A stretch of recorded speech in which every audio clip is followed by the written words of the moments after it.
परिधि घर घर है बना शिक्षा का देवालय।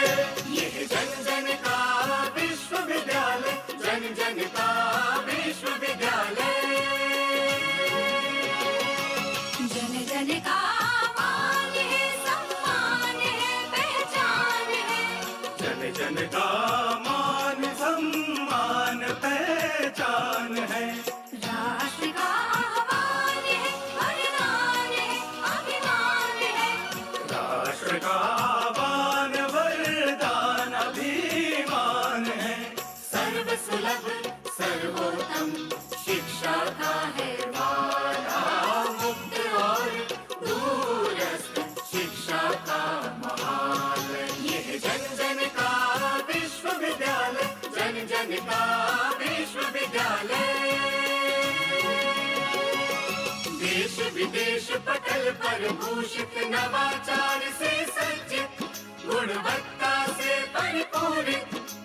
ज्ञान वाणी ज्ञान दर्शन, ज्ञान कोश से संचित, ज्ञान कोश से संचित। सर्वगुण संपन्न शिक्षा का हिमालय, शिक्षा का हिमालय। यह जन जन का विश्वविद्यालय, जन जन का विश्वविद्यालय।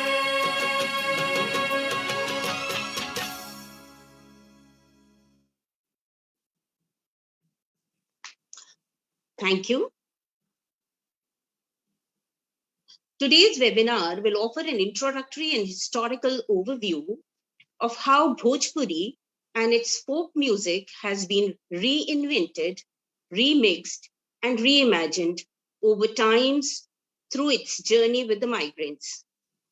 The webinar will also explore how Chutney music, as a legacy of the indentured experience in the region, has complicated and diversified the politics, the racialized politics of the Caribbean identity, and what being Indian in the Caribbean means in the present day.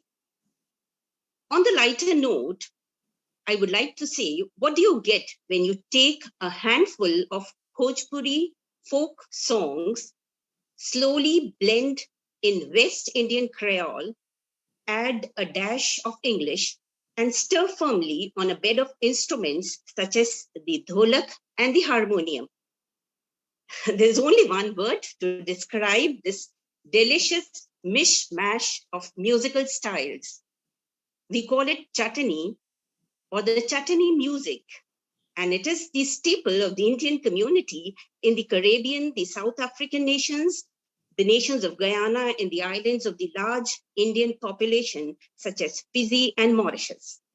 So we are going to embark on this journey, trying to understand how has Bhojpuri happily blended with the other folk music, and we've come up with this new chutney music.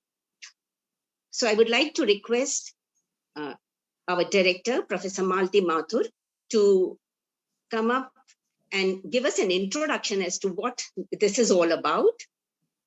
So with humble request, she's always been a guide and support, and she's somebody who's been, pushing us into, she helps us evolve every day. So she's supporting us, she's guiding us, and she's made us travel through this journey. So it's going to be an interesting journey today, and we're deliberately and desperately waiting for her introductory remark about what are we going to explore today. So over to you, Professor Malti Mathur. Thank you. Thank you, Anamika, for that very generous introduction. And first of all, before I start saying anything else, I'd like to accord a very, very warm welcome to all those who have joined us today, to our Vice Chancellor, to the two speakers. A very good morning to you, Professor Badri Narayan, and top of the morning to you, Daryl. And Daryl, thank you so much for being awake at this ungodly hour to be with us. He has joined us from Toronto, Canada, and it's around 1:32 a.m. So to assuage my conscience, Daryl, it is still morning with you. So I maybe shouldn't feel so guilty about keeping you up awake. Also, I'd like to welcome all our pro-vice chancellors, the directors and heads of divisions, and all those who have joined us from the regional centers, and of course, our very own faculty with the School of Humanities. When I was speaking to Professor Badri Narayan, when I was requesting him to be a part of this webinar, I told him that my takeoff point for this, for planning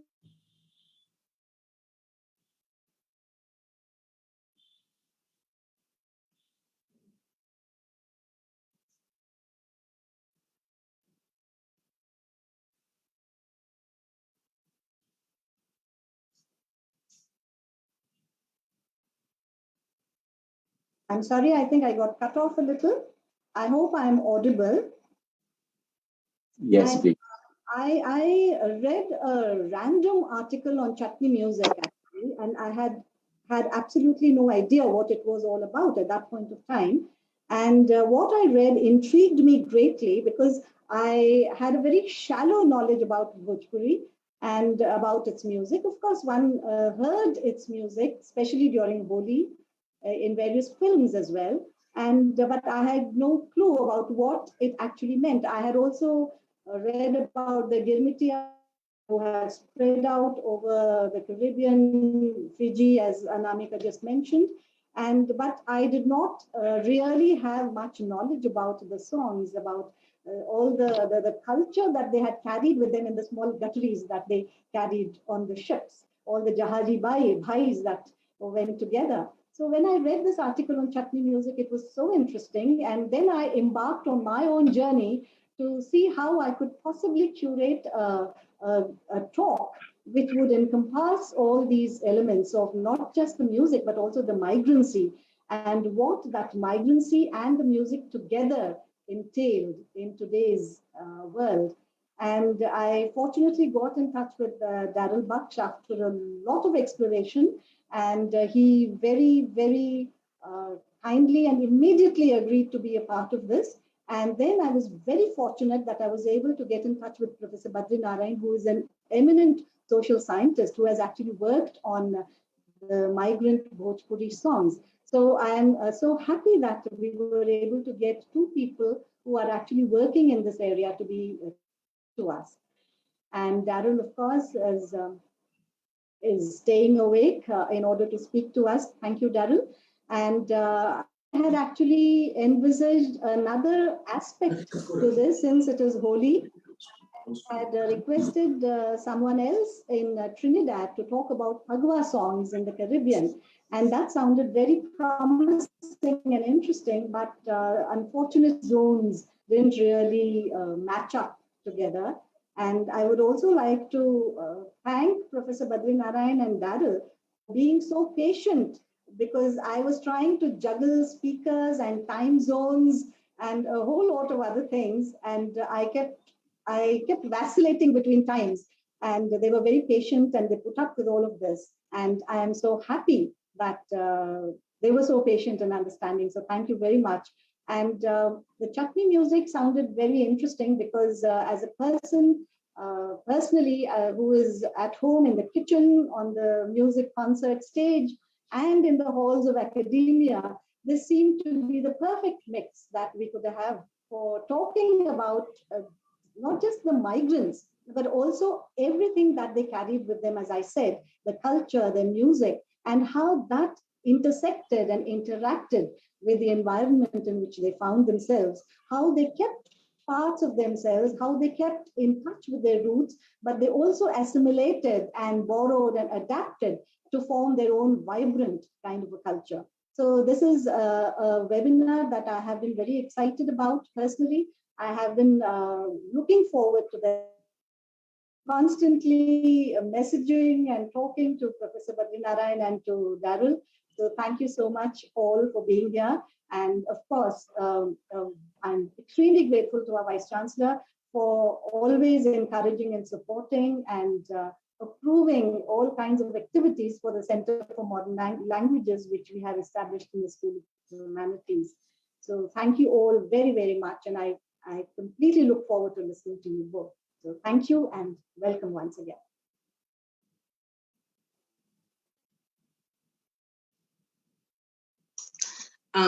Thank you, Professor Malti Mathu.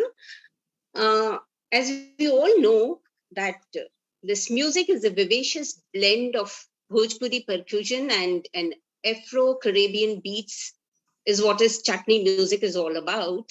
Chutney music is like much like its edible counterpart, which is flavorsome, which is distinct, and also radiant. It serves as a culinary milestone and a cultural, and also has a rich history. To this day, the infant born within the temples, wedding houses,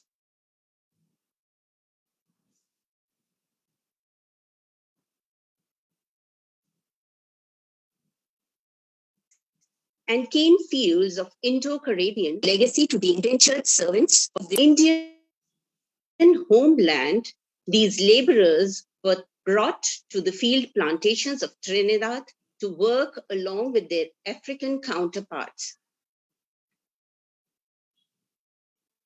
And soon the Indian music and culture, and thus pioneered this exotic genre. So we're going to be, in this interesting journey today. Before that, with all humble request, again and again, thanking our Honorable Vice Chancellor for his continuous support and encouragement, I would like to request him to speak a few words as a presidential address. Over to Professor Nageshwar Rao, the Vice Chancellor. Thank you, sir.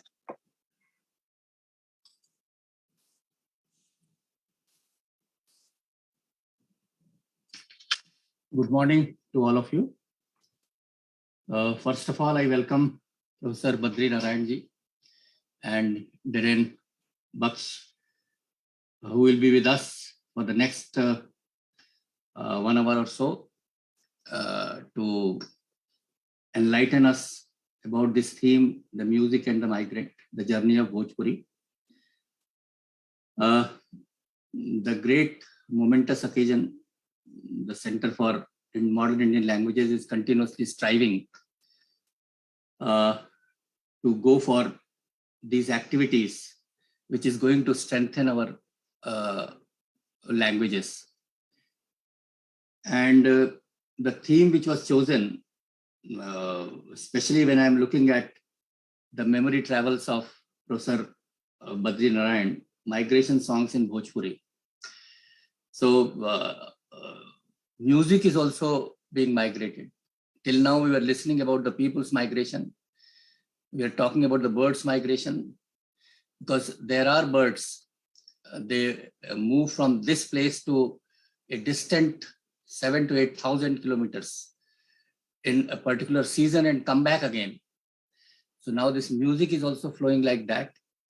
And the whole world has become one as far as music is concerned, because it is an area which strengthens our energy base. It gives us lots of inspiration and motivation. And rightly, the Center for Modern Indian Languages is working on it to support all those initiatives which require more and more inspiration and the motivation. We do have the Center for Bhojpuri languages also earlier, and a lot of work has been done in that sphere also. But what we have done later on, when we see the national education policy, is focusing on the mother tongues, strengthening of our mother tongues. Then we all thought that how to go for it. So therefore, this Center for Modern Indian Languages, it has been constituted as a unit, and the School of Humanities is taking special interest to support all the initiatives and activities which are being carried on under this center. I want to listen more rather than speaking on this, because people are gathered here to listen the music, the memory travels, whether it is the chutney music, that is the Western music, or the Indian music. So how both are to be compared and how both are to be presented before us. that will be of great learning for most of us. It will strengthen our mind power, because I do remember when we talk about strengthening our minds, the people say that the music is one of the important ingredient which we all have to look into it. Music supports the creativity. Music promotes the innovation. Music promotes the inspiration also. So that particular theme has been taken care of by our distinguished guests. I welcome both of them. Especially, I know Badrinaran personally. He may not be knowing me.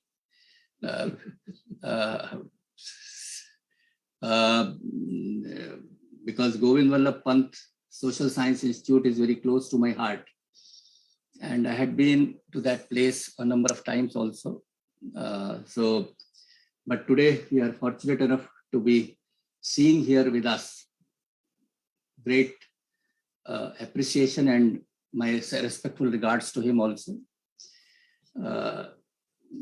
Daryl Dwaksh is also welcome. I welcome him because he's going to talk about the Caribbean music.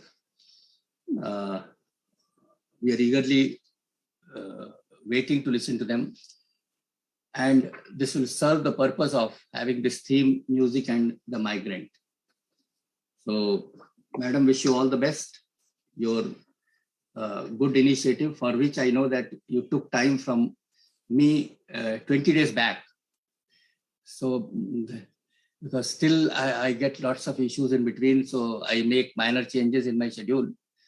Accordingly, I have shifted somewhat my place from 12:15 to somewhat earlier, with special request to my distinguished guests that please bear with me, that I have consumed their valuable time when they are supposed to give us the music for us. Thank you very much. Thank you.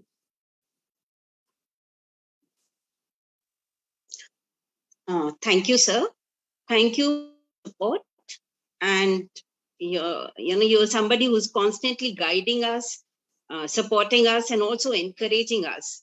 Our Vice Chancellor is a constant support, and he's somebody who shows us the path.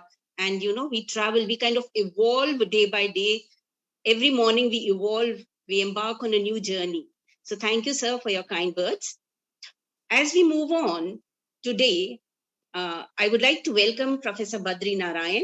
He's going to talk about memory travels, which says migration songs in Bhojpuri. A social historian by education and currently a professor at the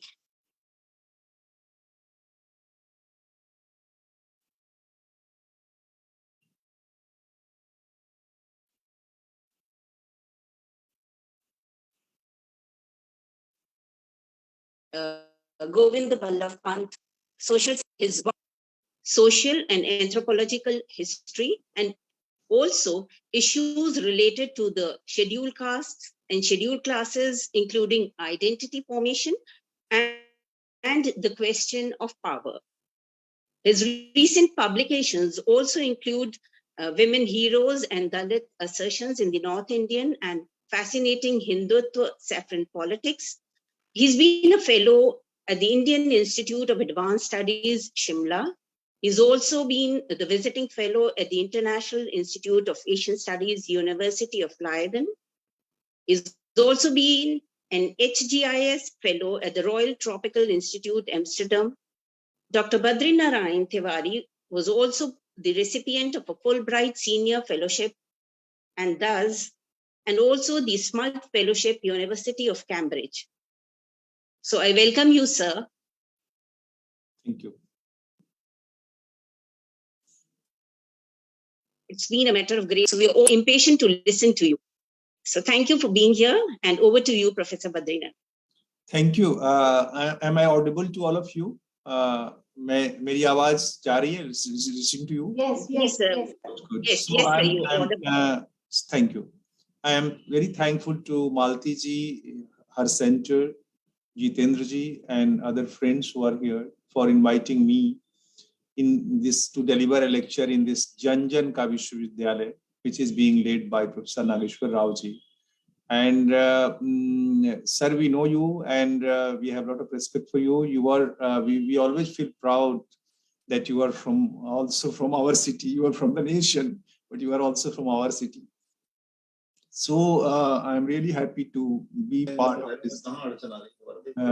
Be part of this discussion.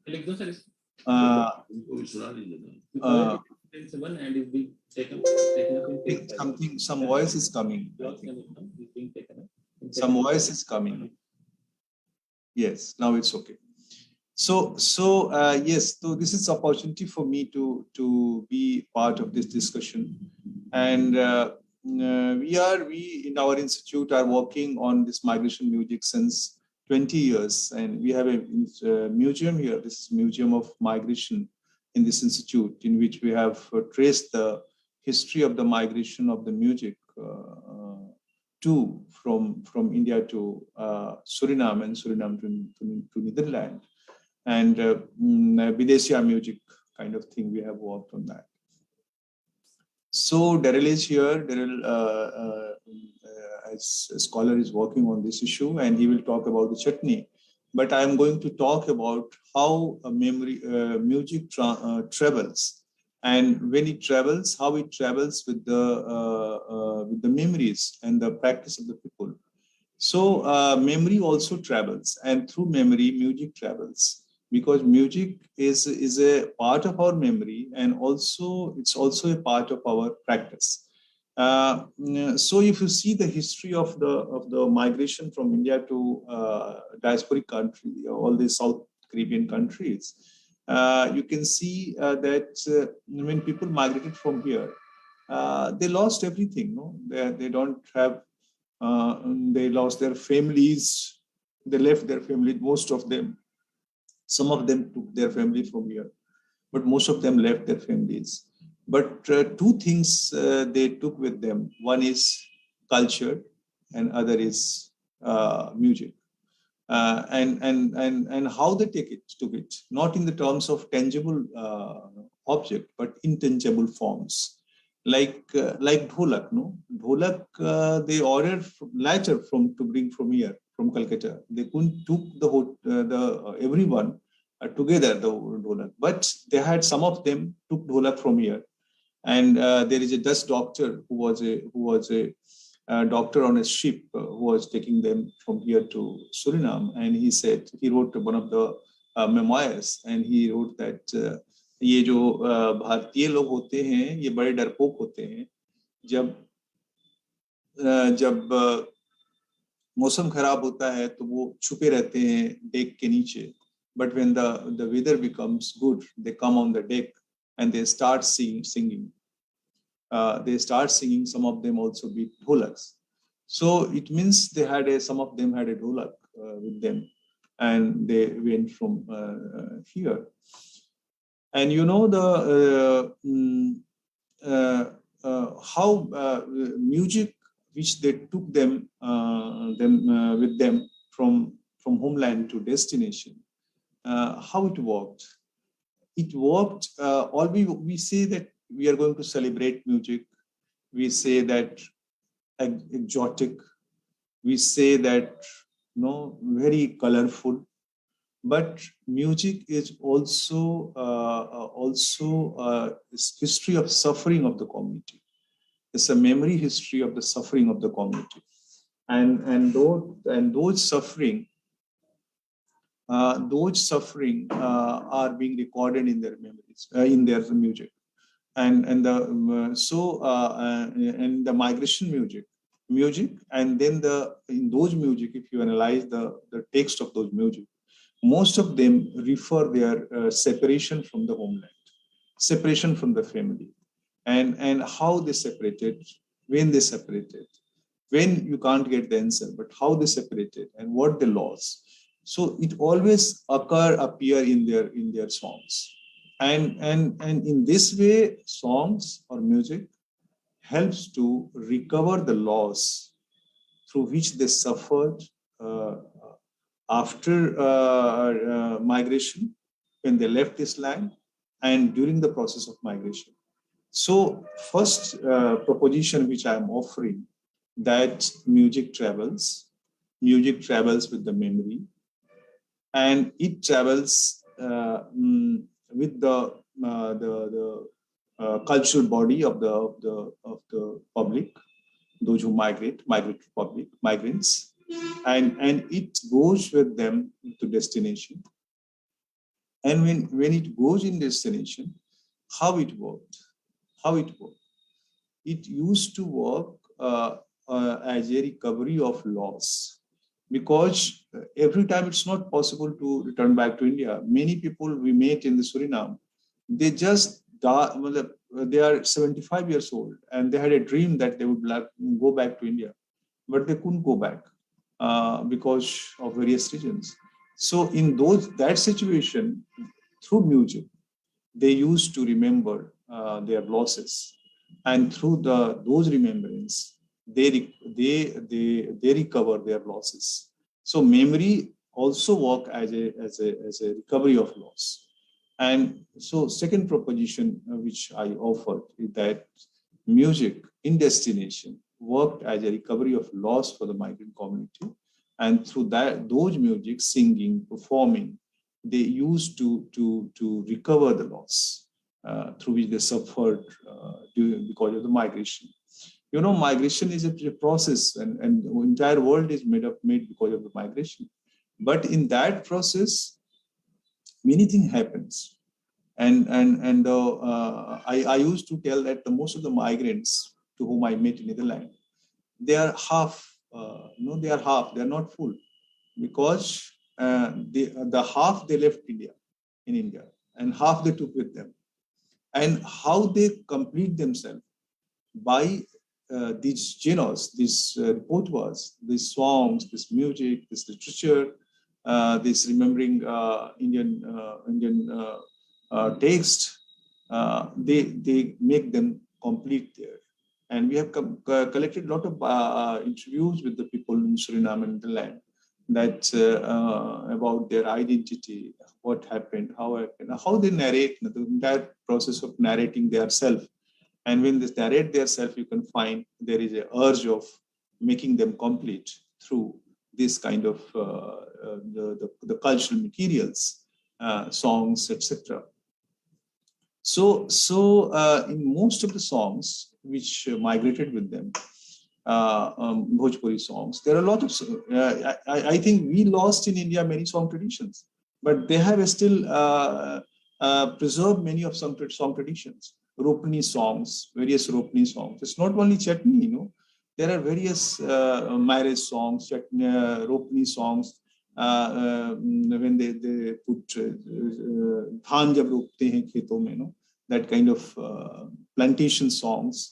And then various kinds of the Videsiya songs, which we call. Videsiya song is actually migration is a history of our society, and people used to migrate.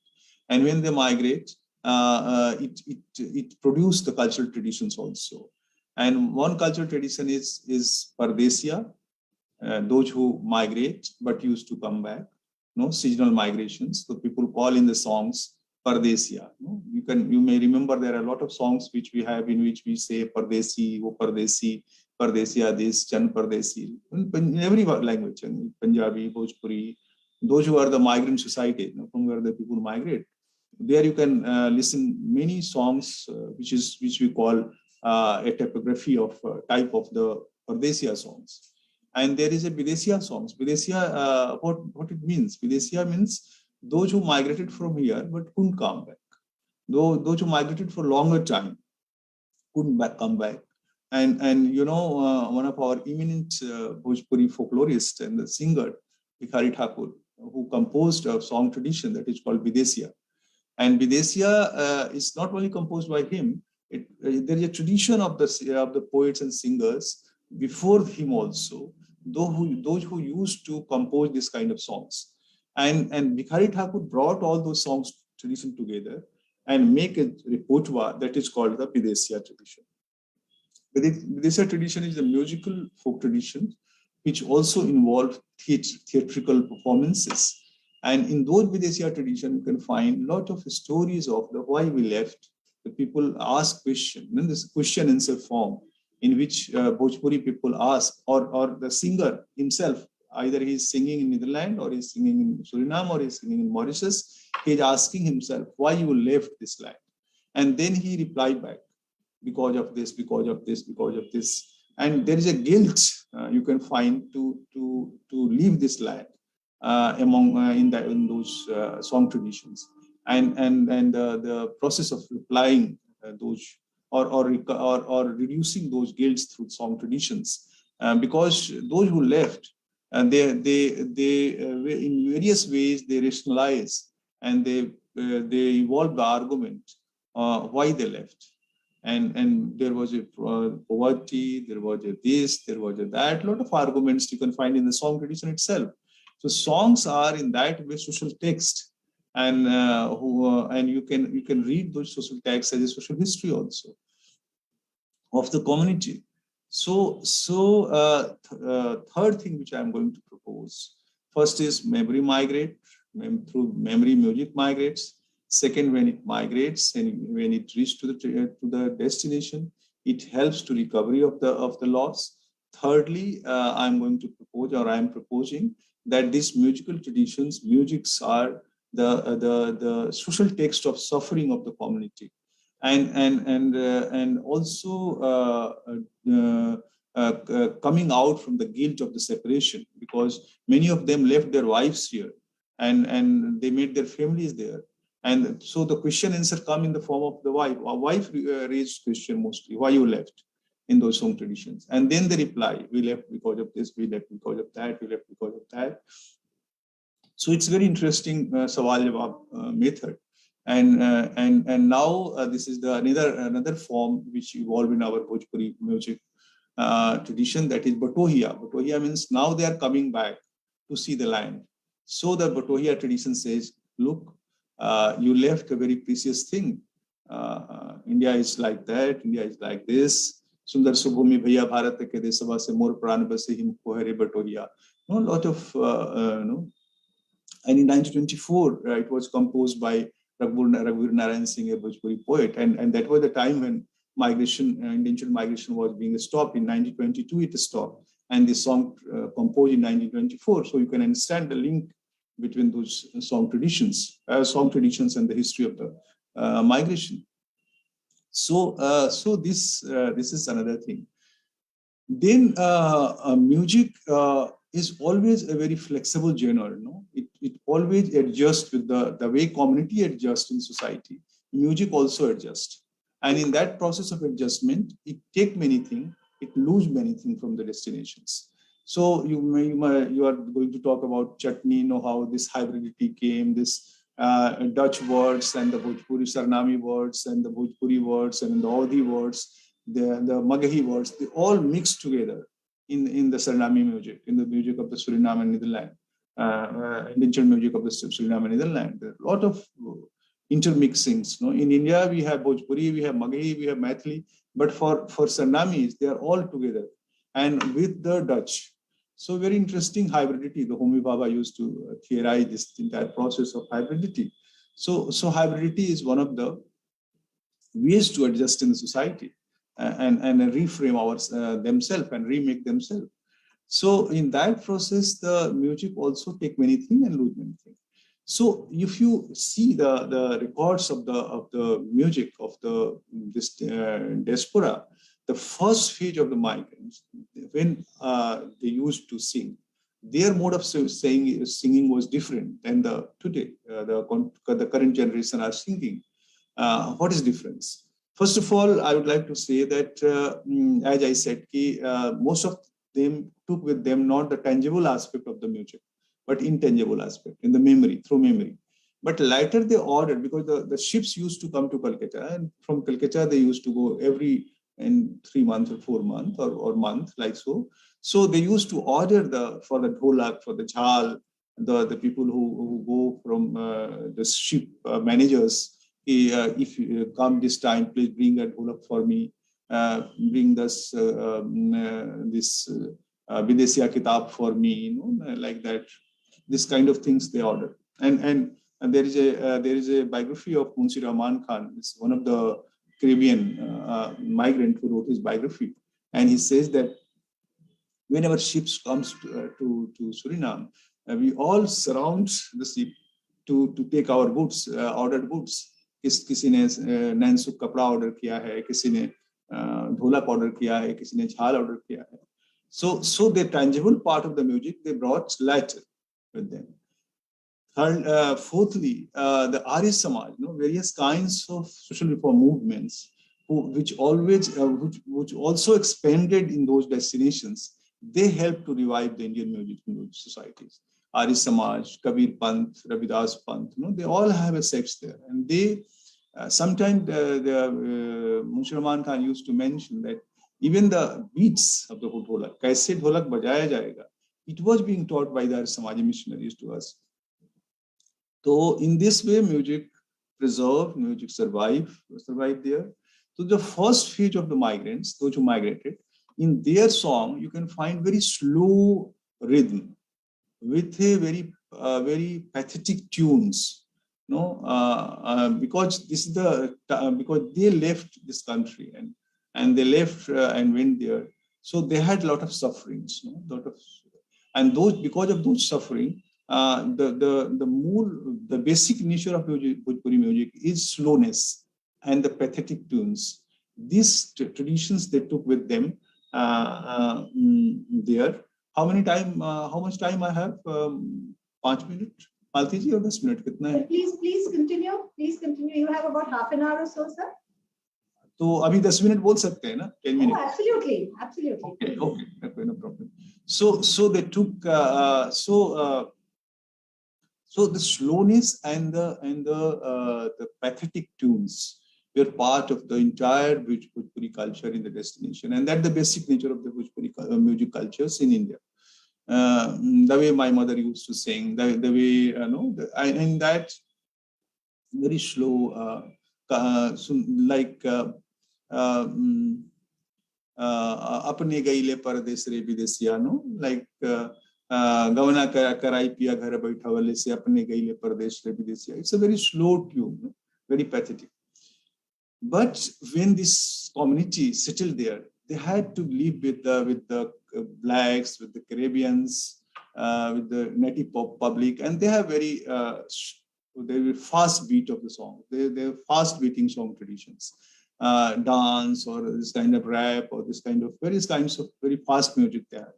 So they also, our community, these migrant communities, indentured community, they also improvise their music tradition based on the local condition.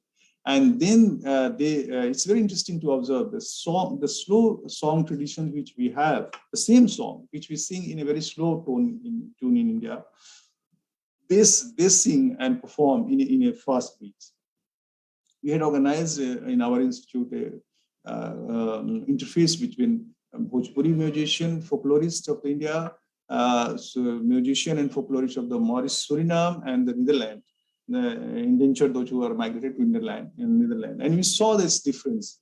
The same songs they were singing in a different way because they had to sing in a different culture, in different traditions, different social traditions. So in this way, you can find there are a lot of modifications took place in that musical traditions, and the fast music, this chutney, you can see this because they have to dance also. In India, we have this dance is missing from Bhojpuri culture because dance is entirely different genre, and people mostly higher caste people are not allowed to dance in our social traditions, because dance is not considered very good. But the way our urbanization is going, this cosmopolitan culture are expanding. So dance is entering in the Bhojpuri music here also. Like the Bhojpuri musics of the India, you can find they are also using now fast beats and the fast song because the youngers want to dance on the DJ with the DJ marriage songs, shadi mein they want to dance with it. So changes are also appearing here. But what it is appearing here, it appeared 40 years ago in destinations. They have, because they had a different kind of social challenge to survive in those societies. So music is also appear as an identity marker. Music is identity. Like you have, like Caribbeans, natives, you have very fast music. We have also very fast music. You can dance. We can also dance. To just responding to the settled community that we are not different. And we are not different. And what you have, we have also. So we are not loser in this way. So migrant also always, this is the migrant psyche. Migrant always try to prove that in the destination, because they went, they suffer through many losses, and so migrant always become very hard worker, very studious, because they have to always prove, because they left very precious thing of their life and the life history. So in this way, music also appear as an identity marker, and there you can find this process of hybridity take place. And this hybridity appear in various ways. And what is happening that with the Bhojpuri music it is losing its the story of the suffering as a base of the Bhojpuri culture, which they had, which they took with them. And now the joy and the happiness and the celebrations are appearing as a part of the base of it. But it does not mean that they don't have memory of suffering. When you talk to them, they will start crying. Many times they start crying while talking about themselves, their society, what they live. And in Netherlands, there was a time when you go to Amsterdam and they see you that you are from India, the migrants, they used to catch you. Chalo, come to our house, or aapko hamare saath rahiye.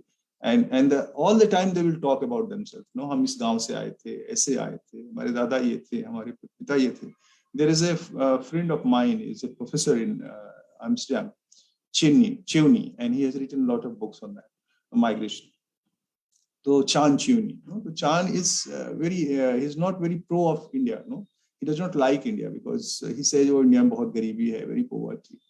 But he always willing to talk about the village which he left. So whenever he meets, 4 or 5 hours, he will explore you about his grandfather or great-great-grandfather and the village. So you can see the linkages. Even those who are very happy, those who don't like Indian poverty or Indian, they are also very attached with India. So you should not being misled by their obvious comments about India. And whenever we were performing, we had organized a meeting in Netherlands, in Amsterdam, about this Bhojpuri music. And we observed that many people were crying while listening to this Bhojpuri songs, which our performers were performing there, because they have suffering in their hidden memories somewhere, and those may be evoked when this tune and tuner they listen, because they have evolved a new tone and tuner, but they still in their memory these tone and tuners are there, because music is an identity. Music is also very hidden part of your personality. It makes you. It gives you. One of my friend is a eminent, is a very big entrepreneur in Netherlands, and he used to say me, what India means for us, not to going back to again in Bhojpur or Bihar. India means for us कि हम किसी island में बैठे हुए हैं and listening the songs of the Mukesh and the Mohammad Rafi. That's India for us. So you can see how music is linking them, music and memory. It's one of very interesting episode. Anecdote I'll tell to you, and then I'll finish my discussion. there is a eminent politician of the Netherlands.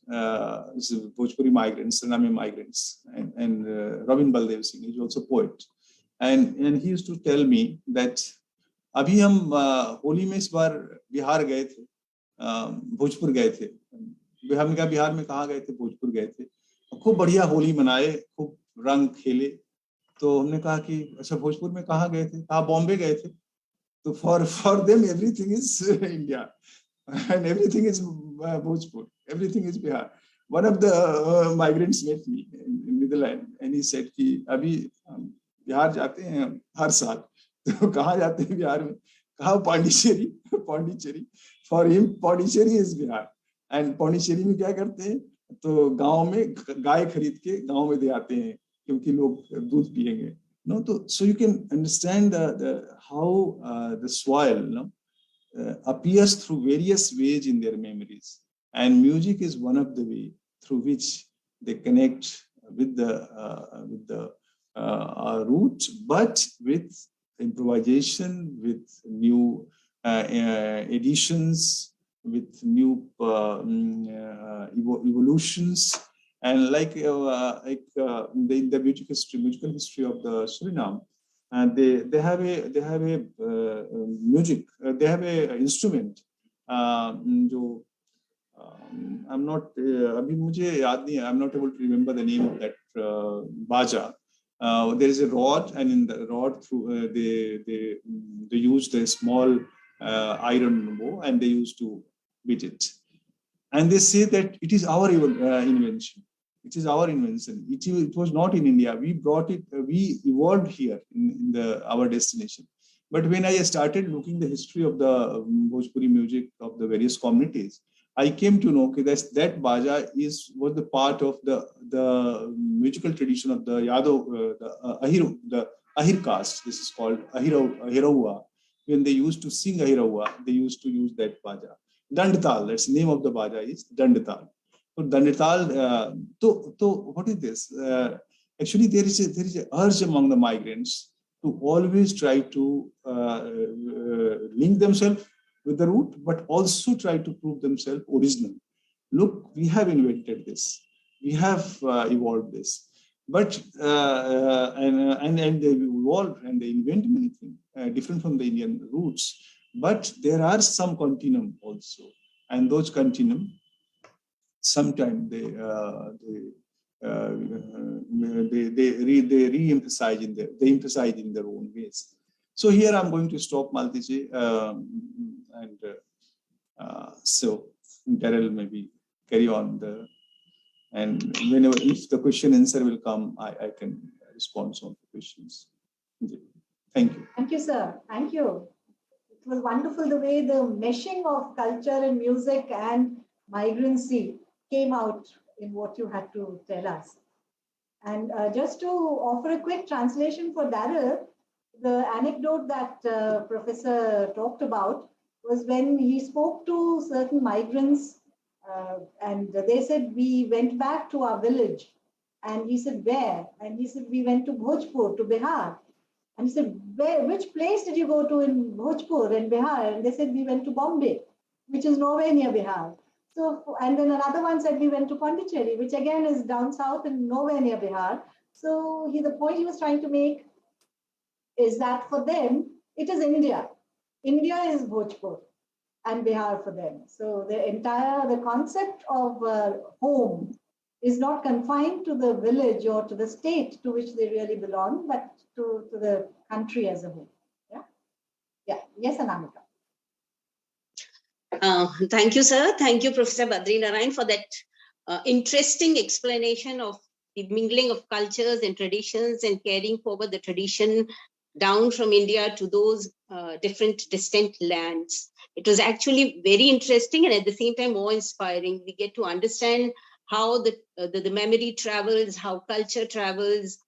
We get to understand that what I understand that Chutney music, as the name suggests, it has constantly traveled from the Bhojpuri folk songs that talked about the devotional and the festive music, the songs of everyday life, And now it has, got a peep into the popular dance numbers and songs also. So over time, probably we understand that harmonium and the dhandatal and the dholak has also given way to the keyboards, to the guitars, to drum and other electronic music. So, it has come up, as Professor Badrinaran suggested, it has come up a very long way in a very, very short time. It has been, earlier it was kind of a therapeutic release for suffering, and also it suggested a yearning for one's homeland. And now it is also transforming to those catchy and intoxicating party numbers and pop tunes. But one thing which remains unchanged is the unmistakable Indian style, which remains very, very constant to it. So far from the sugarcane fields where the ancestors toiled, the artists are striving hard to keeping the tradition of their forefathers alive. This is a journey which almost started or began some 200 years ago away from their motherland. So thank you, sir, for that vivacious and picturesque and a very simple explanation and a description of the journey. As we move ahead and we are celebrating music here at the Center for Modern Indian Languages at the School of Humanities at the Indira Gandhi Open National University. As we move ahead, I would like to, we're going to have another speaker with us. He is Mr. Daryl Baksh, and he's going to talk about chutney music in the Caribbean. So a brief description of Mr. Daryl. Born in Toronto to the Indo-Caribbean immigrants from Guyana and Trinidad, he is a PhD candidate in the Cultural Studies program at the University of West Indies, St. Augustine campus at Trinidad. His research explores what the mixings and remixings in Trinidad's chutney soca music reveal about the complexities and the complications of Indo-Caribbean identity in the 21st century. So we are all eager to listen to him and try to understand how this Indo-Caribbean identity has sustained itself in the 21st century.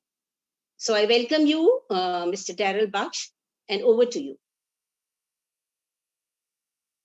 Thank you so much, and good afternoon, everybody. I hope everybody can hear me. Yes. Thank you, Professor Narayan, for a very interesting overview and introduction. I was making some notes while you were talking, so I'm hoping that my talk will fill in some of the gaps. So I'm going to just maybe open with some thoughts, and then I do have a PowerPoint presentation prepared with audio and video because it's not fair to talk about the music and not hear it and not see it.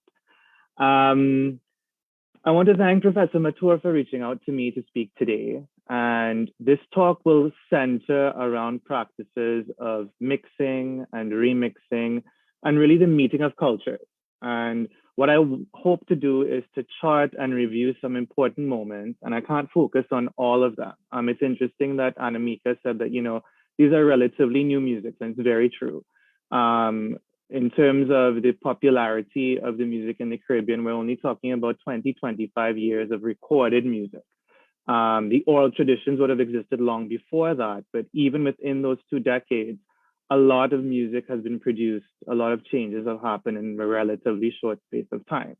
So I wanted to choose some important moments and offer some reflections and insights as to how a folk song practice has been revitalized and modernized into a popular form of Caribbean dance music. Because definitely chutney and chutney soca in Trinidad is dance music. And it has become very attached to the carnival tradition in Trinidad, and that's something I will speak about later on in the talk. Now, as much as this introduction historical overview is chronological, it's not a linear narrative. This is a complex, complicated, and sometimes confusing story, and it's a story still in progress, but it's a story of how chutney music signifies and quote unquote sounds Bhojpuri in the Caribbean. I use re, the prefix re a lot in my work, and I was reflecting on the usage of that re. and this idea of what that symbolizes, what that means, and this thing of to do again or to do again and again. And even in that repetition, there's also this thing of going back to something, returning to something. And I'm hoping that when you see the examples that I use, you'll understand this use of remix and revitalizing and reinventing and reimagining, because I think chutney offers a lot of possibilities in how we reimagine music, how we reimagine identity. As Professor Narayan said, music is a marker of identity. So I'm hoping that by the end of the talk, you will have an understanding of chutney music in maybe a more better way than you had before.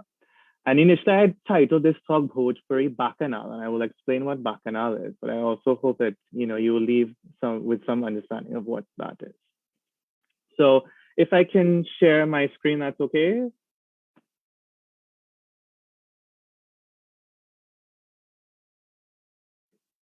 Oh, it says the host has disabled screen sharing. You can't share it? No, I'm hitting it now. Can I request, Mithun, can you please allow screen sharing? Mithun, please enable screen sharing for our speaker. Have you got it, Darren? No.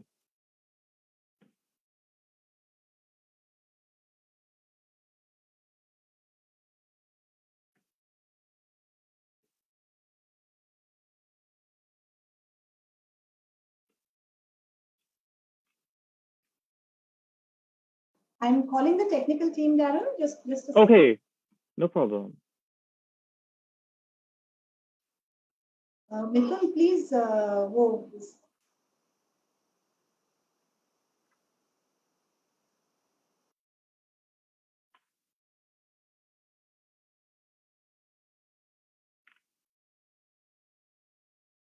And maybe as we wait, Professor Narayan, is talking a lot about memory, and I'm hoping that you will see for sure this idea of remembering and memory and how it's being used and reused again in chutney music over time.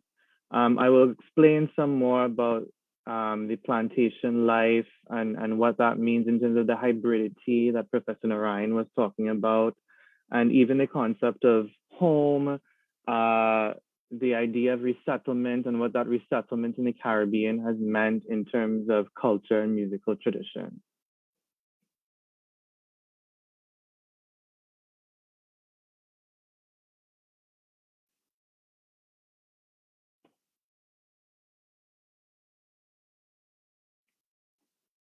Darren, I'm sorry it's taking a few minutes. No, that's okay. I mean, I can start a little bit because I don't have my first set of screens aren't videos or anything. Basically, I had a map of the Caribbean for anybody who didn't know where it was, and a map of Trinidad. And I'm not sure if people are familiar with the history of indenture and Indians even coming to the Caribbean. I'm not going to spend too much time on that, but I want to make it clear that Africans were brought as slaves to the Caribbean to work the sugarcane plantations. And by 1834, you have the abolition of slavery. And post-abolition, you still have land in certain islands in the Caribbean. Definitely, Jamaica was king, Barbados was king of sugar. You had other islands, you had Trinidad, some of the smaller islands to the east and southeast of the Caribbean. And then you also had colonies in South America, Guyana and Suriname. And because there was land that was still arable, the plantation owners petitioned the British to find another source of labor. And that's how indenture happens. And initially, it's not the Indians who are chosen as the group who come there. And that's why in the Caribbean now we have people who trace their ancestry to the Portuguese from the island of Madeira. We also have Caribbean people who trace their ancestry to China. They came as indentured laborers, and those projects weren't successful. Most of the people who come from that ancestry went into business, and the Indians were eventually chosen, and the majority of them came from the Bhojpuri speaking regions of Uttar Pradesh and Bihar. We also had a minority that came from the South. Even in the Caribbean now, we still refer to them as Madrasis, say as coming from, you know, the Madras region of India. So you have to understand there was a plantation and a hierarchy system in place by the time the Indians arrived to the Caribbean. And they weren't supposed to remain in the Caribbean. They were supposed to be transient settlers. They were there to work the sugar plantations, make money with the promise of a free return passage to India. And that didn't happen. A lot of them stayed, and there are various reasons. The historical records tell us of why they stayed. And I know definitely for a lot of the Indians in Trinidad, they were offered parcels of land, and a lot of them took it and resettled. And if you look at, great, I have screen sharing now, so thank you so much.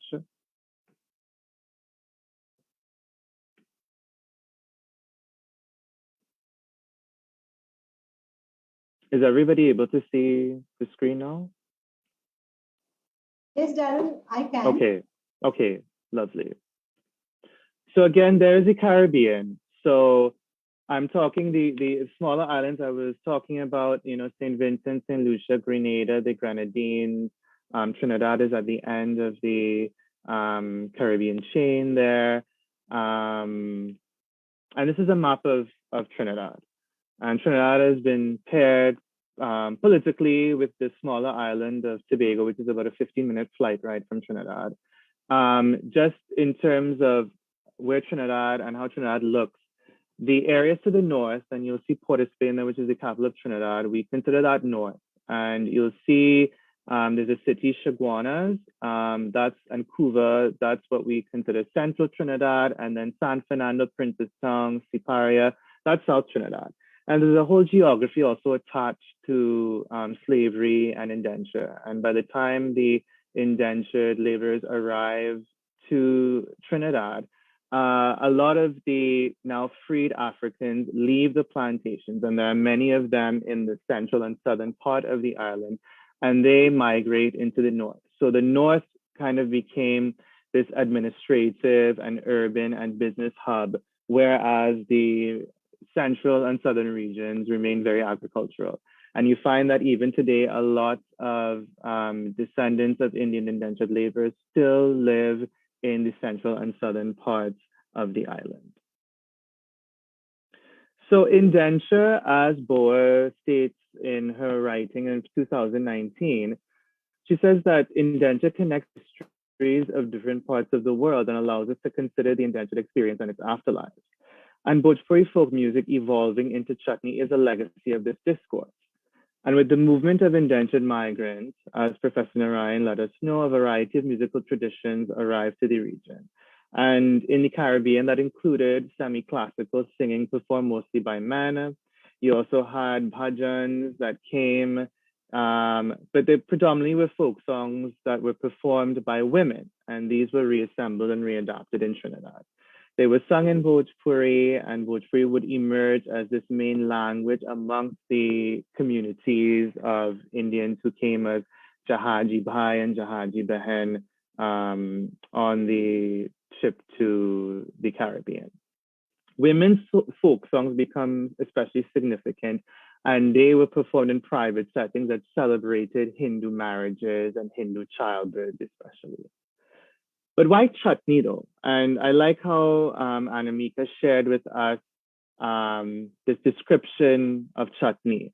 And there is no simple answer. And there are many stories, many urban legends circulating as to who first coined the term, who invented it. You have a lot of artists who said, well, I was the first one, or producers who say, well, no, I invented the term chutney. But in the Caribbean, we have generally accepted that it comes from the heat and the taste of chutney that you eat. The music is as hot and spicy as chutney you would eat. And that is how chutney kind of stuck. As Professor Narayan said, the music, which would have started off slow and with songs of memory, songs of loss, songs of suffering, then began to pick up tempo. And in the Hindu wedding settings, there are certain periods in the night, especially earlier on, where you sing semi-classical songs, and then by the time people are enjoying themselves, especially when alcohol is flowing, you want to change the pace and have more songs that are celebratory, that are joyful, that you can enjoy while intoxicated, while they are intoxicating songs and sounds themselves. We could also say chutney is a type of masala. It's a mixture of so many different things, and you're going to see how complex and how diverse that mix has become in Trinidad. Definitely the defining musical instruments of chutney are the dholak, the dantal, and the harmonium. And the lyrics of chutney and the themes and its melodies, they're characterized by a lot of simplicity, repetition, and lightheartedness. Definitely, this is a folk type of music. This is an oral music that came through oral tradition. So we're not talking about music that is meant to have a deeper type of message. We are talking about music that reflects people's lived realities, that reflects popular themes, that reflects celebrating life. I want to give you an example of what we would call a chutney session. And this is actually a recent session. So these are things that continue to happen even into the 21st century. And this was just earlier this month where a producer who makes music for some of our chutney artists in Trinidad, he gathered them all together for what we call a lime. And a lime is a social gathering in Trinidad. And they brought their musical instruments and they began to sing and dance and have a good time. So this would be a typical live chutney session in the island. Why didn't that play? Okay.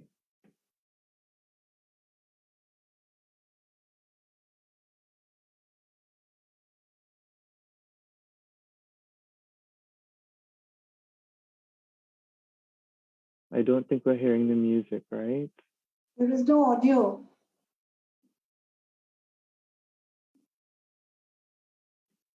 Okay, let me try that again.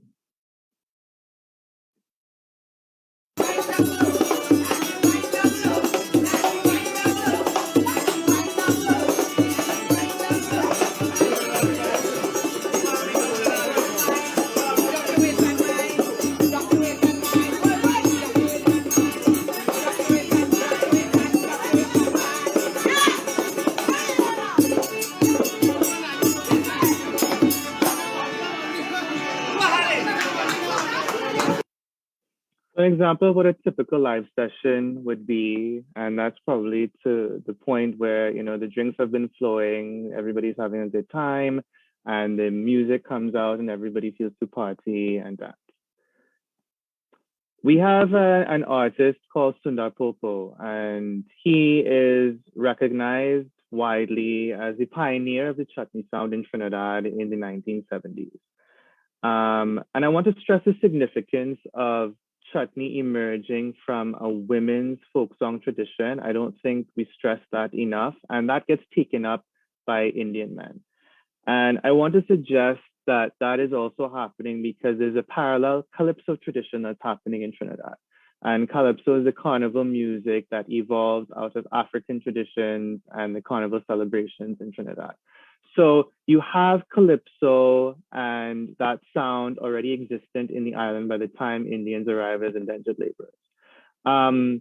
Some of the historical records and even some family memories would have you believe that Indians and Africans in Trinidad were isolated, that they didn't share culture, that these cultures evolved separately. And I think that's very far from the actual truth. I think there was a lot of crossover, there was a lot of mixing, there was a lot of meeting of sounds, of peoples, and just trying to learn how to live with another group of people that were inevitably not actually meant to be together. And it's chutney and also Afro-Caribbean carnival music is, as Professor Narayan says, you know, a story of survival. How have these musics and sounds and languages survived? So Sundar Popo in an interview stated that, you know, he was in this chutney thing because when he was 6 years old, his mother and his aunt used to carry him in wedding houses because they used to sing. And because he was a young boy, there was nobody to see about him at home. So because they had nowhere to go, he used to go with them, and he learned the music and he learned the songs from them. So these songs were transmitted to Sundar Popo, and he found success by reinventing and popularizing them in the 1970s calypso scene in Trinidad. And we also have to realize that there's also a burgeoning recording industry in Trinidad at the time. So a lot of calypsonians are recording calypso music. Some of them are migrating out of the island, going to America to record music. But we do have recording studios at the time in Trinidad. So you had Indian artists who were recording Indian music alongside African artists who were recording calypso music. He also used to record with one of the popular Indian orchestras, as we used to call them at the time, led by Harry Mahabir. And a lot of the bands in Trinidad were sponsored by different corporations. So at the time, the National Indian Orchestra was sponsored by BWIA, which was British West Indian Airways at the time. And a lot of Sundar Popo's music was sung in a mixture of Bhojpuri and Trinidadian English Creole. He presented vignettes that resonated with particular lived experiences, although they were from a rural perspective. Around the same time in this post-independent Trinidad, where politically there's a quest for national identity that was taking place, we had a calypsonian called Lord Shorty. He later named himself Ras Shorty I. He envisioned a type of music called soca, spelled S-O-K-A-H. And his vision was that this music would bridge tensions between the African and Indian communities because it would combine the main rhythmic structures of Trinidad's main ethnic groups. The so embodied the so from calypso, so the last syllable, and the ka, the first consonant of the Hindi alphabet, reflected the Indian community. In a 1989 documentary, he stated that calypso is African and it's an expression of our ancestral ties, and how we sing is African. So the calypso itself, mixed with what he called the East Indian rhythm, is soca. And we have this thing where, because of colonialism, Indians who resettled in the Caribbean after indentureship were known as East Indians. It's a term I move away from now. It's still used by a lot of people. I think it has a way of still distancing belonging and understanding belonging and this new idea of home. And, you know, I really try to encourage the use of Indo-Caribbean now, although you will still hear and see in the literature a lot of usage of East Indian. So soca would represent this blending and a togetherness that form the soul or inner depth of Trinidad. Shorty was condemned for his musical experimentation, and I want to play you an example of what that sounds like. So this was one of his first early songs, 1973, called Indrani, and you'll definitely hear Indian influences alongside calypso influences in this song.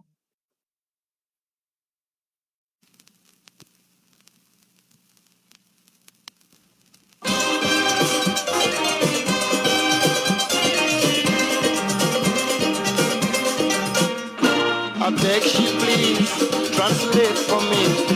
Indrani, oh jeez, you're driving me crazy. Woman, what you want? I would like to know. Must be important for you to behave so. She followed beta beta, pani pani awela, screaming on she head and insist I get she pani in bed. Even here she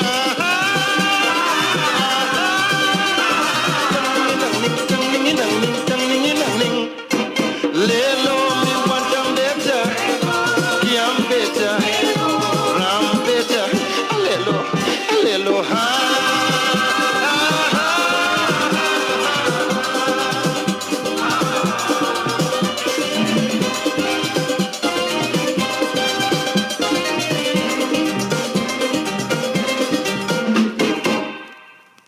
You can definitely hear the mixture of sounds, a mixture of cultures. It was one of the earliest calypsos that had Indian influence. And while we could maybe now in 2022 celebrate that blending of sounds, At the time, Shorty was condemned for that kind of experimentation. And according to him, the Africans complained he was spoiling calypso. The Indians complained he was desecrating their music. He was trying to play Indian, to mix the Indian and the African, and the two can't work. So the project failed because at the time, Trinidadian society was not ready to accept a sound that marked Indian inclusion. And that was pointing to some deeper fears by the Afro-Trinidadian population over a possibility of Indo-Caribbean subjugation. And we're talking about, this is post-independent Trinidad. You have definitely, in terms of the intellectuals and the political movement, a lot of Trinidadian Blacks who are leading that movement. Indian Trinidadians are still very much rural and agricultural. So the music, it was a reflection of the nation at the time, a reflection of how identity was being understood at the time. And Indians was not seen as participating in the national project as the same way that Blacks would have been participating in the national project. So what did Shorty do? He removed all the Bhojpuri folk instruments and he used their rhythms instead and placed them on Western instruments. So you will hear in the drum set and the triangle and the guitar, things that he would have took from the dholak and the dantal and the harmonium.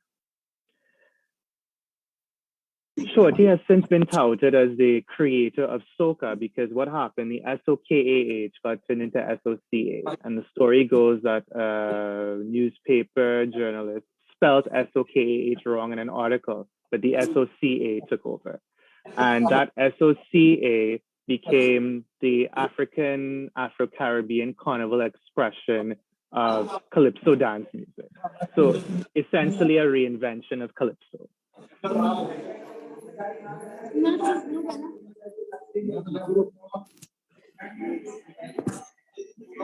So to return to Sundar Popo, he continued to record into the 1980s. And during the early part of the decade, a reversal was also occurring from India. And we had Babla and Kanchan, who was an act. There's a feedback from somewhere, I'm not sure.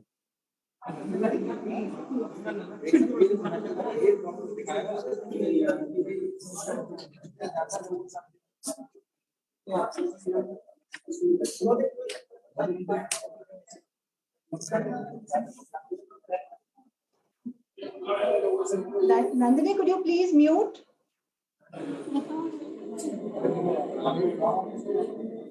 Nandini?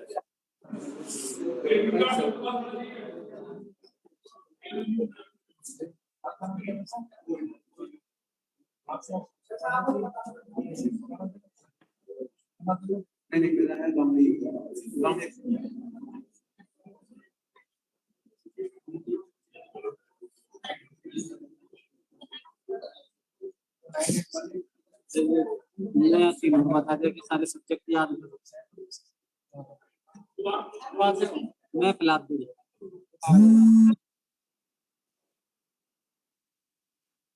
I'd like to request everyone to please mute their audios.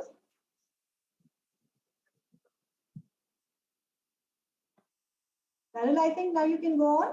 Okay, sure, no problem. So as I was saying, there was also a reverse flow happening in the 1980s. And we had Babla and Kanchan, who were an act from Bombay, actually, who began recording cover versions of these chutney folk songs and then exporting them back to the Caribbean.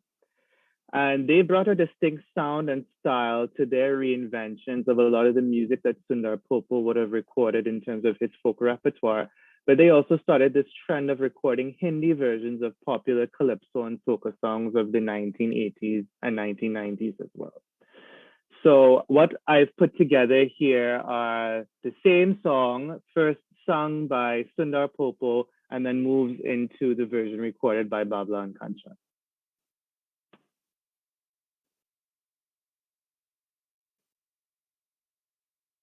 चादर बिछाओ बालमा चौदरिया चादर बिछाओ बालमा निंद लगे चल सोए रहना निंद लगे चल सोए रहना मोरे ससुर जी के दुई दुई महलिया सबसे सुंदर हमार महला चौधरिया चादर बिछाओ बलमा इन लगे चल सोए रहना इन लगे चल सोए रहना चादर बिछाओ बलमा चौधरिया चादर बिछाओ बलमा नींद लगे चैन सोए रहना नींद लगे चैन सोए रहना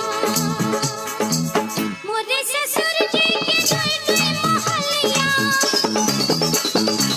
मोरे ससुर जी के नई नई महलिया सबसे सुंदर हमारो महला चौधरिया चादर बिछाओ बलमा नींद लगे चैन सोए रहना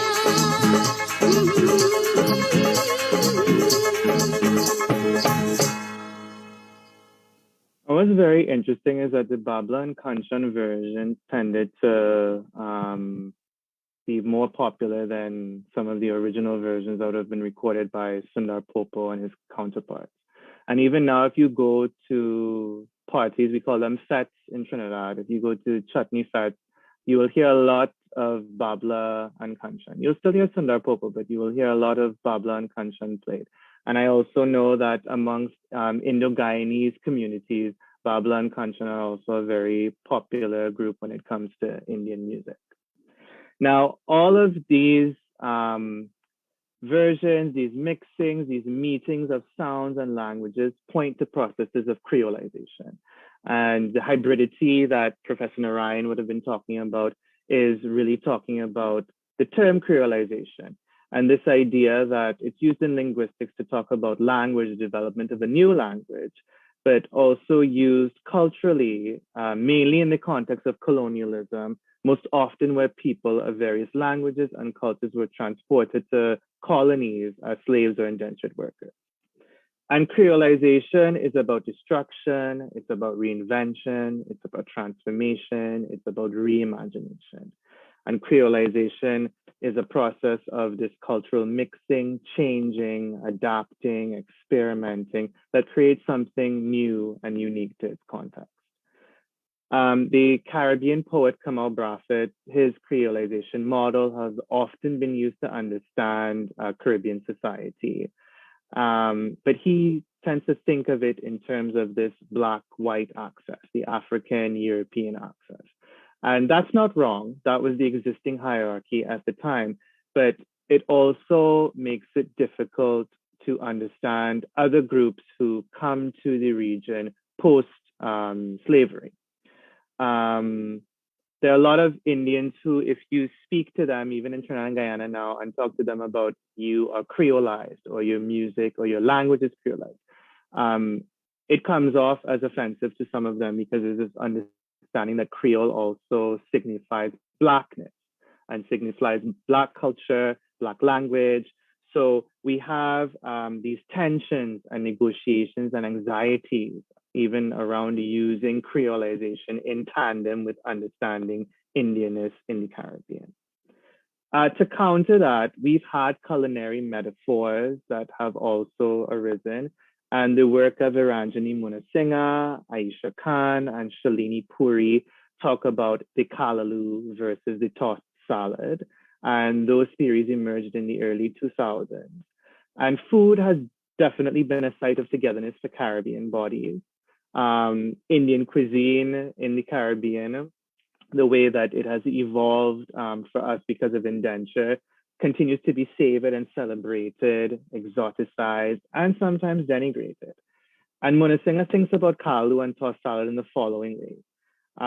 To assert racial and cultural distinctiveness, the image of that tossed salad takes precedence maybe for some Indian communities to that of the kalaloo. And the kalaloo is a dish where there are a spinach plant called the dasheen. It's a provision. The leaves from that plant we use, and we grind those up with okra, with pumpkin, with scallions, with herb called culantro. It's also called shadowberry or bandania. We also call it in Trinidad.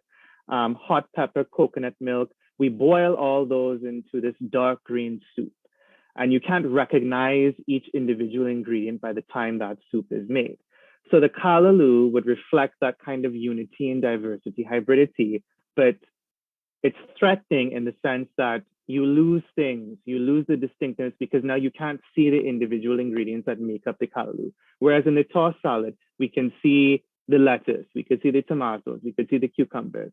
And the idea of the tossed salad might sit better with certain Indian groups because of that need to be represented, that need to be distinct, that need to be recognized. So understanding that Indians were joining a society that was already Creole, they were adapting while actually never being considered Creole. And indeed, understanding and recognizing the creative emergence of difference demands a type of creative conceptuality. And when we theorize how difference is produced, we borrow from these concepts of hybridity and fusion and creolization. And definitely we have to think about migrancy and travel within those discourses. But it's also so much about mixing and relationality. Even where there are boundaries and even where boundaries may or may not be policed, they soon become blurred and erased. And definitely chutney is a site, I think, for some of that blurring and erasure of those boundaries. And chutney music is a site that allows us to see how creolization continues to take place. And I think one artist who is one of the best examples of this is Drupati. And this is Drupati. She was the first Indo-Caribbean woman to come out on the Calypso stage and to sing. And this is her first big hit in 1988. She blended Tassa drumming, and you see the Tassa on the album cover there, with soca music, and also the kind of sexy and flirtatious style of vocal delivery and sound of Bhojpuri music.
So that's Drupati. And I just want to show you a video. Drupati is renowned for the way she dances on stage. So this whole thing of winding your waist, which is a very African style of dancing. We dance like that for carnival, but Indians have adopted that style of dance, and it has been brought also into the chutney soca arena. When I first came out, it had some critics, being an Indian woman in singing calypso, being there on stage. They didn't like that at all. Being an Indian, I'm not supposed to be singing for a large audience in a tent in the calypso arena, and I shouldn't be doing those things.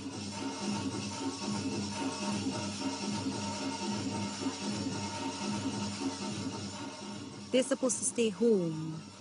That is what they think of the Indian woman, that they're supposed to stay home and mind their children and do the housework. But in my case, I wanted to get out there.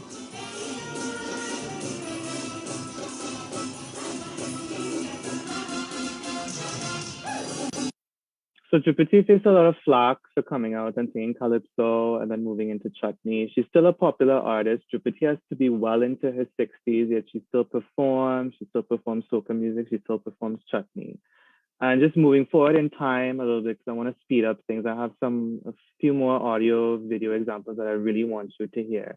1995 is a big year in Trinidad because it's the first time that a Prime Minister of Indian descent comes to political power. And with that ascent, there's this prompting of an Indian cultural renaissance. And because of that, we begin to see even in soca music, a lot of Indian influence, a lot of chutney coming into the soca. And this whole thing of chutney soca is the new rage now. Chutney being understood as that evolution of this indentured form, but still a very folksy type of tradition, versus the soca, which is seen as this modernized carnival sound that, you know, the young people, the younger generations are into. In the 1995 carnival, the song Chutney Bacchanal was a hit.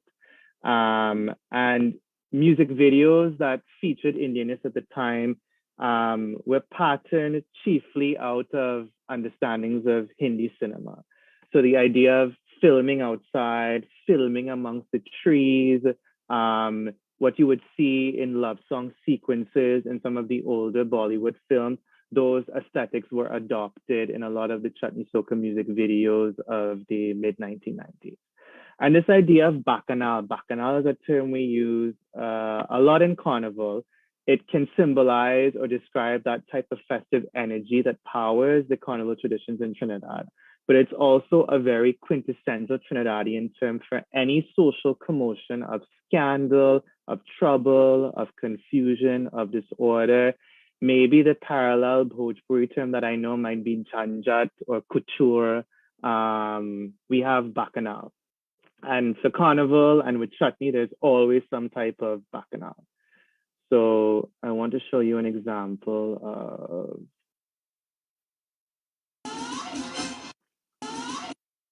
This is what it sounds like to me, alright. This is what it sounds like to me.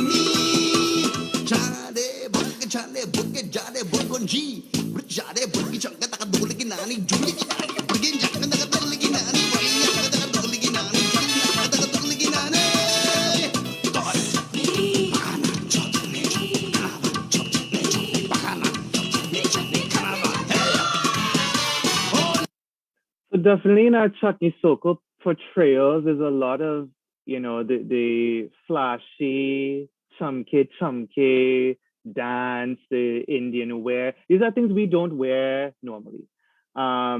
We dress up if we have to go to temple. We dress up for Hindu weddings. We don't wear saris, langas, kurtas, that sort of thing on a day-to-day basis. Yet that symbolism and that visual has become very much attached to the chutney soca performance, the portrayals. Visually, if you want to see or go to see Indian music, you see chutney music, it's a staple that you will see these girls dressed in Indian finery dancing to the music. At the same time, Chutney Bacchanal is happening. Sunny Man comes out and his big song is Lo Tela. It's a runaway chutney hit. And it prompts the start of the Chutney Soca Monarch competition, which is a competition that judges the best chutney soca artists for the carnival season in Trinidad. And that's the logo for the Chutney Soca Monarch, which is still taking place up to this day. They just had the last competition, and I believe it should be now 26 years that they've been holding this competition for carnival.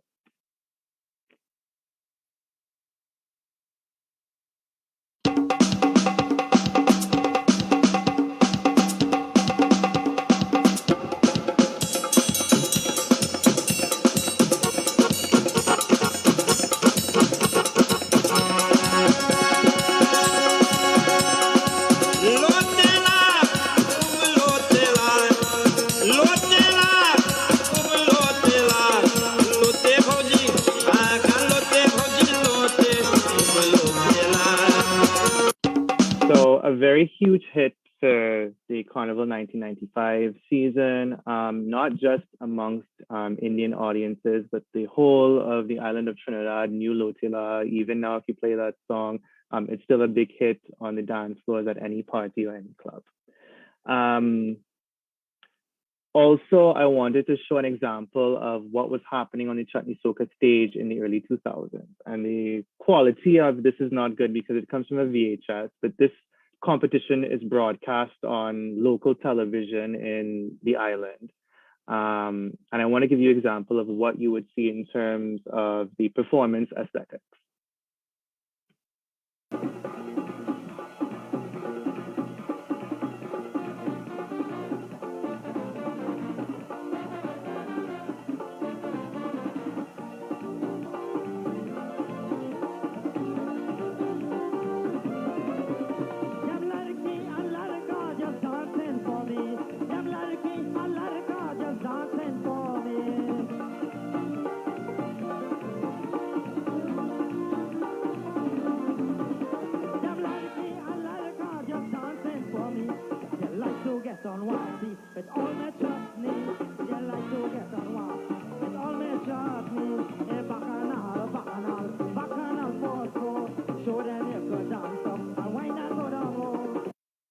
That was the early to mid 2000s. By 2009, we have a change in chutney, and that style of the fast music, the mix of the Bhojpuri and the Trinidadian English Creole is now taking way to something different. And there's a younger generation of artists who want to do something different.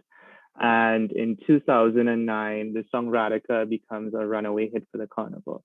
It's sung by the gentleman's picture you see there. His name is Kenneth Salick.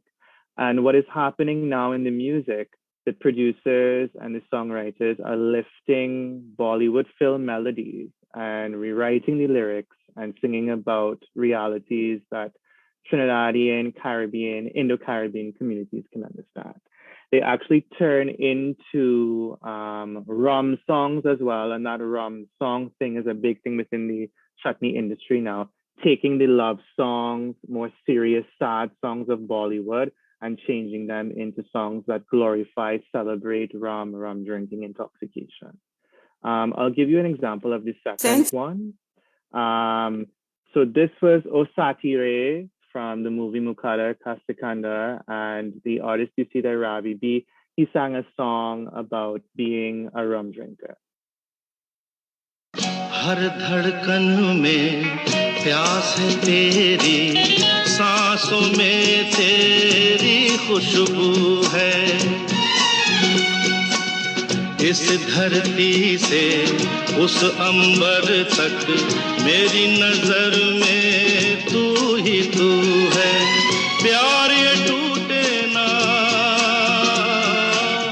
प्यार ये टूटे ना, तू मुझसे रूठे ना, साथ ये छूटे कभी ना, तेरे बिना भी क्या जीना ओ साथी रे, तेरे बिना भी क्या जीना, तेरे बिना भी क्या जीना. You can't change man away, girl, you know I was a drinker, you always know I was a drinker.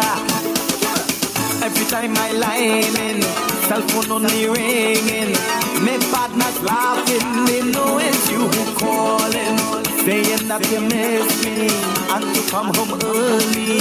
Come let we hug up and watch a Indian movie. Why you trying to change me? Why you trying to change me? Tell me you're too blind to see that I will never come home sober. Girl, you know I was a drinker. You always know I was a drinker. So that trend has become the Bolly knee trend, Bolly from Bollywood and the knee from chutney. It still continues to this day. And that was a big thing, I would say, from about 2009 until 2012. By 2012, there's this yearning to return to the Bhojpuri sound of chutney. People feel the music is going too much in a direction that's not remembering these legacies of indenture that came to the region. So we have then this resurgence of traditional chutney, or what's being called traditional chutney. It's also being called the Chatak Matak chutney. The songs that are very much going back into the Hindu wedding. I got a lot of the younger artists singing in Bhojpuri are continuing now to bring in a blend of Bhojpuri and Trinidadian English Creole. I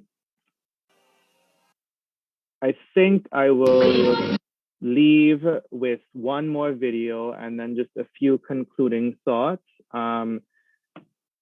This is a video of the same artist you heard, Ravi B. His sister also sings. Her name is Nisha B. And there was a song this year that they wrote called Grindy Dal. And there was a dance that was created that you'll see in the song, but it was remembering what the women do when they go to Parch Lawa for the Bhojpuri Hindu wedding celebration.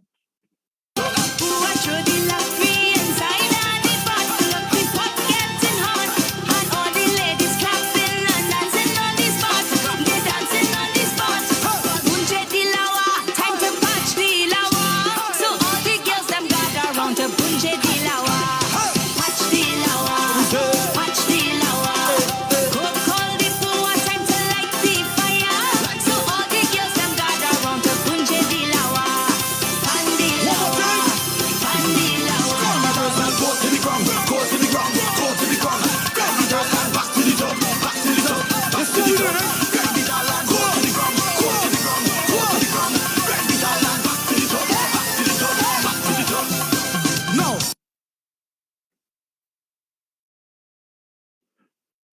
So just to offer some concluding thoughts, as you can see, chutney music in the Caribbean and Trinidad, and I mean, I've privileged Trinidad as the main site here because it's where a lot of the music is being created and being produced even as of now. We can see that there's this negotiation, this navigation of the roots that Professor Narayan talked about, and this kind of modernizing identity. And we still don't know what that is. We still don't know exactly how to define it. I always say Indo-Caribbean communities are still in between.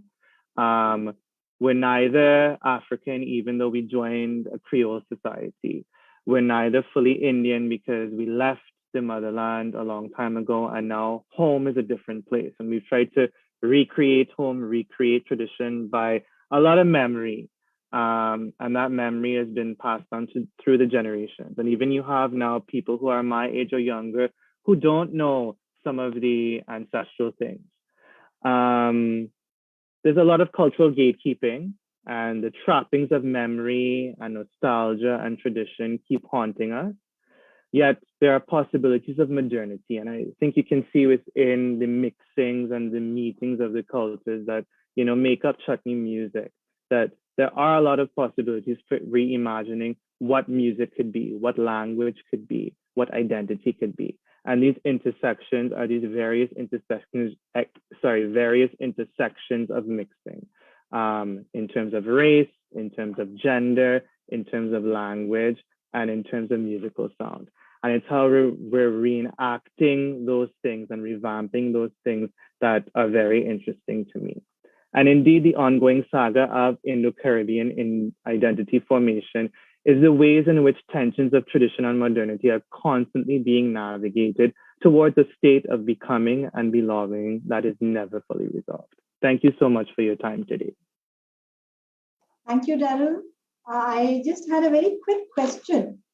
Now that more and more Bhojpuri songs are being written, I'm not sure because I seem to have read somewhere that they don't really know the language, but they just put in words together which rhyme or something like that. So they are not really aware of the meaning. Is that true?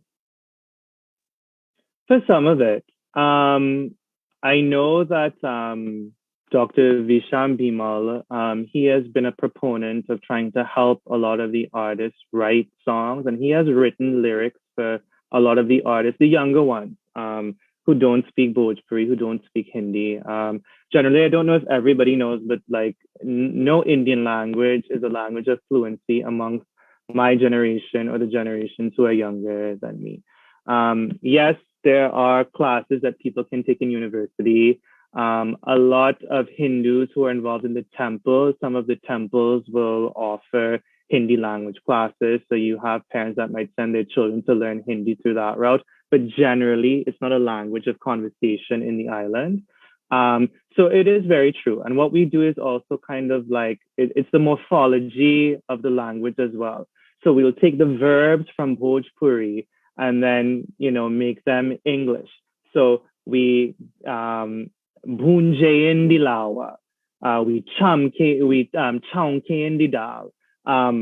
A lot of things that come from food, a lot of verbs of the house, of things that have to do with the wedding. Yes, we do that, and it's the rhyming as well. And that also comes from that Western tradition that the calypso and the soca is about. There's a lot of rhyming lyrics in that type of music. So I think to parallel that tradition, chutney and chutney soca has really fell along an axis of doing things or following the trends that have come in calypso and soca music.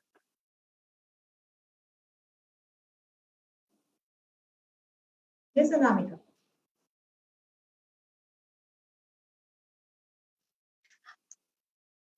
Thank you, Daryl, for the beautiful. Hope I'm audible. Yeah. You okay. Are. Thank you, Daryl. Thanks a lot for that beautiful insight about this chutney music in the Caribbean. It has been very interesting to hear to you, to listen to your understanding of the Caribbean and the Indian mix. It has helped us understand the chutney music with a deeper insight and an entirely new perspective. You know, the way you talked about reimagining the music and also re-understanding and reimagining the identities. And the most interesting was those happy video and audio clippings. You know, we as Indians could relate to them. I just felt like, you know, we often hear those folk songs in the streets of those urban small towns, those rural towns in our own country. So we just felt like that we're going through those happy processions on the streets of our towns. It's really wonderful. It was really interesting to listen to you.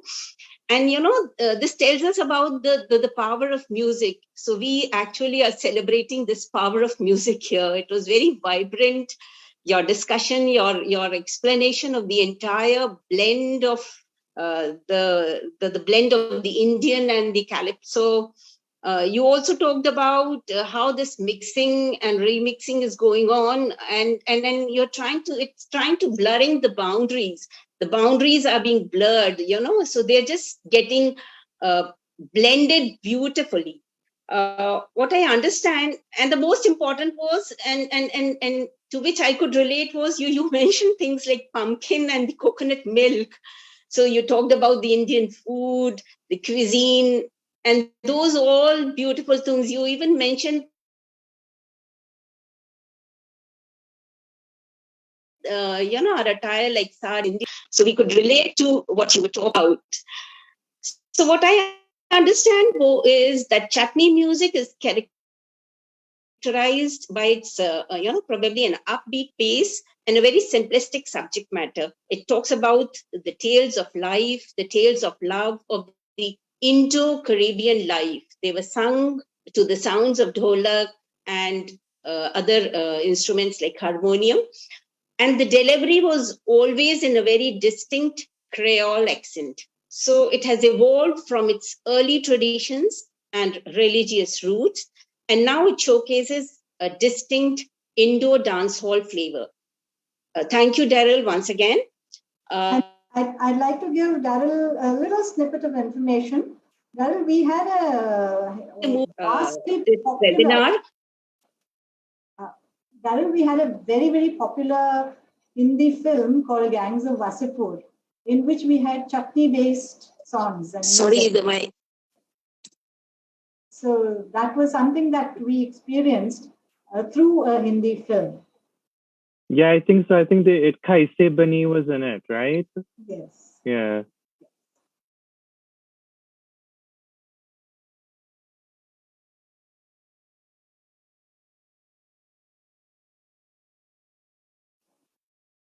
May I? Yes. Okay. So I know I missed out on that because the internet was unstable. So probably we're coming to the end of this webinar. So I would like to call upon Dr. Pema from the School of Humanities, one of our colleagues, to kind of deliver a vote of thanks. Over to you, Pema. Thank you, Anamika. May I, on behalf of the Center for Modern Indian Languages, School of Humanities... Dr. Pema? Am I audible? You are. Thank you. You are audible, Pema, please. Thank you. May I, on behalf of the Center for Modern Indian Languages, School of Humanities, the Indira Gandhi National Open University, New Delhi, offer the official vote of thanks. I'd like to begin by expressing our sincere gratitude to Professor Badri Narayan of G.B. Pant Social Science Institute, Allahabad. His interest in ethnography, culture, memory, history, and politics is what led to this morning's deliberations on memory travels, migration songs in Bhojpuri. Thank you very much for the wonderful journey that you traced for us of the path that Bhojpuri music took, along with the girmit, or the agreement that the indentured laborers signed with their British masters, along with their gunny bags or their bodis, which they carried, their memories, their nostalgia, little things that they took from home, all along to the erstwhile British colonies. Our special thanks to Daryl Baksh, a research scholar at the University of West Indies, whose interest in music history Caribbean popular culture and Caribbean music shed light on what is now becoming very popular in TNT, the chutney music in the Caribbean. I am familiar with calypso and reggae, Daryl, but now after having listened to you, I must look at soca and soca chutney as well. So thank you for that. And it gives me immense pleasure to thank these two gentlemen as they've brought to us today something that I personally enjoy. Our gratitude to our Honorable Vice Chancellor, Professor Nageshwar Rao, who is extremely encouraging and supportive of all our school's activities. Our Pro-Vice Chancellors, Dr. Shrikant Mahapatra, Professor Manroop Singh Meena, Professor Sumitra Kupreti, Professor Uma Kanjilal, Professor R.P. Das, and Professor Satyakam. Thank you for attending all our webinars and talks. The directors of schools, heads of divisions, units, centers, the Center for Online Education for their technical assistance, the Computer Division, the Public Information Unit, and the faculty members of the IGNOU fraternity, and also our students who have logged in to participate in our deliberations this morning. We are grateful for the support and participation of each and every member of the School of Humanities, be they faculty, consultants, support staff, or contractual staff. Dr. Namika Shukla, thank you for being such a gracious moderator. And last but not the least, a huge thank you to our director, Professor Malti Mathur, for conceptualizing the Center for Modern Indian Languages and for creating this platform where we can share such wonderful and enlightening insights into a hugely hitherto neglected area, which is that of the Indian languages, of the Bhasha languages. Not only are we able to look at literature and language, we're also looking at culture and other oral traditions through this platform, which is our Center for Modern Indian Languages. Let me also quickly put out a disclaimer in case my vote of thanks did not mention someone or several someones who needed to be thanked. I apologize sincerely. Please put it down to my not being well. Thank you. Thank you all very much for being a part of this. Yeah, thank you.